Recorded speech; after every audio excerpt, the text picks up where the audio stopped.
युवक रहा करता था। वह युवक बहुत ही शर्मीला था। वह इतना शर्मीला था कि जब भी उसके सामने कोई नया व्यक्ति आ खड़ा होता तो वह उससे बात तक नहीं करता था। यहां तक कि जिन्हें वह जानता था, पहचानता था, उनसे भी बात करने में उसे बहुत शर्माया करता था। वह उनसे भी ठीक से बात नहीं कर पाता था और अपनी इस समस्या के कारण वह खुद ही बहुत परेशान रहता था, क्योंकि वह अपने जीवन में कुछ कर ही नहीं पा रहा था। धीरे धीरे समय बीतता गया और समय बीतने के साथ साथ उस युवक की शर्माने की आदत भी बढ़ती चली गई, जिसके कारण वह अत्यधिक निराश रहने लगा, परेशान रहने लगा, चिंतित रहने लगा। उसे यह समझ नहीं आ रहा था कि वह अपनी इस समस्या से किस तरह से छुटकारा पाए। उसके घर वाले भी अब उसकी इस समस्या को लेकर बहुत चिंतित रहने लगे थे। वे सोचते थे, इसका क्या होगा, ये अपने जीवन में कुछ कर पाएगा भी या नहीं। जब भी वह कहीं पर काम के लिए जाता तो लोग उसके इस सीधेपन का फायदा उठाते, उसे परेशान करते। वह कुछ ज्यादा कह नहीं पाता था, जिसके कारण उसे कोई कुछ भी कह देता और वहां से चला जाता है। इन्हीं सब कारणों की वजह से उसका मन कहीं भी किसी भी काम में नहीं लगता। वह हर काम को कुछ ही दिनों में छोड़ दिया करता। उसके मन में बहुत कुछ चल रहा था। उसके मन में विचारों के तूफान उठ रहे थे। वह सबसे बहुत कुछ कहना चाहता था, लेकिन अपनी इस आदत के कारण वह किसी से कुछ नहीं कह पा रहा था। वह अंदर ही अंदर घुटता जा रहा था। सारे विचार, सारी बातें उसके मन में ही दबी पड़ी थीं। लेकिन कभी भी वह किसी से भी अपने मन की बात नहीं बताता था। जब छोटा सा बच्चा था तब उसे लोग बहुत पसंद करते थे। उसकी इस आदत को भी लोग सराहते थे। लेकिन इसी आदत की वजह से जब वह बड़ा हो गया, युवा हो गया, तो इसी आदत के कारण उसे अपना जीवन जीने में भी अत्यधिक परेशानियां उठानी पड़ रही थीं और वह युवक भी अपनी इस गलती के कारण बहुत परेशान रहता। अपनी इस एक आदत से छुटकारा पाना चाहता था। वह चाहता था कि वह लोगों से अपने मन की बात खुलकर कह पाए। जो कुछ करना चाहता है, जो कुछ कहना चाहता है, वह सबसे वह खुलकर कह सके, कर सके। लेकिन जब भी कोई दूसरा उसके सामने आता तो उसकी जुबान मानो खुलती ही नहीं। यहाँ तक कि वह अपने माता पिता के सामने भी ठीक से बात नहीं कर पाता था। केवल उसके कुछ मित्र थे जिनसे वह अपने मन की बात कर पाता था। जब भी वह किसी बात का जवाब देता तो लोग उसकी हंसी उड़ाते थे, उसका मजाक बनाते।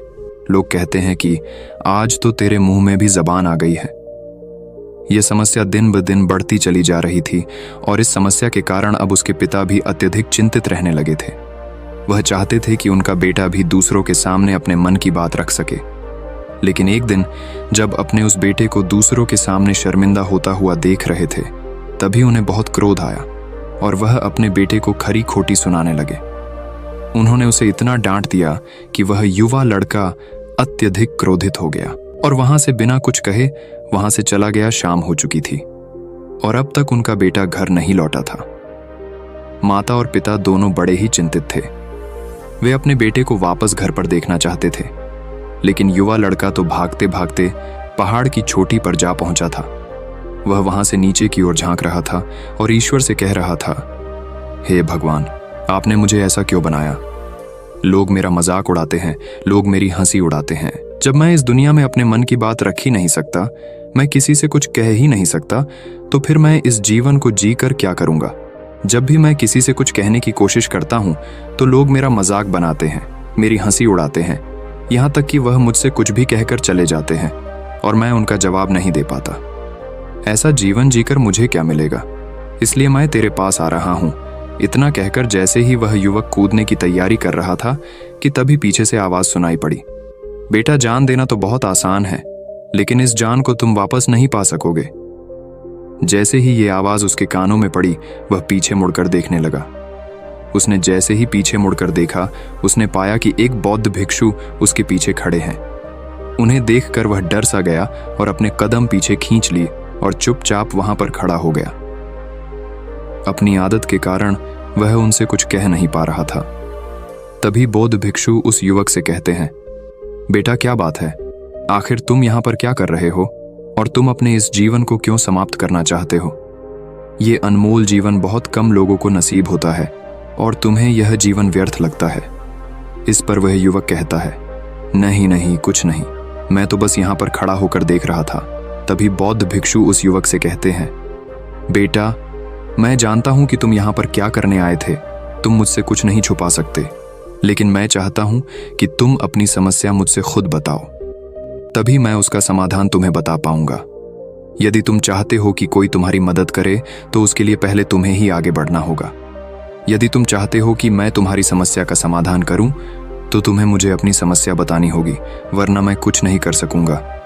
उन बौद्ध भिक्षु की यह बात सुनकर वह युवक कहता है, नहीं नहीं, मैं ठीक हूं, मैं सच कह रहा हूं। उस युवक की यह बात सुनकर बौद्ध भिक्षु उस युवक से कहते हैं, ठीक है बेटा, यदि तुम नहीं चाहते कि मैं तुम्हारी मदद करूं तो कोई बात नहीं, मैं तुम्हारी बात पर विश्वास कर लेता हूं। लेकिन तुम्हें भी मेरी एक बात पर विश्वास करना चाहिए कि मैं तुम्हारी मदद के लिए ही यहाँ पर आया हूँ। तुम चाहो तो तुम अपनी समस्या मुझे बता सकते हो और मैं तुम्हारी इस समस्या का समाधान भी अवश्य करूंगा।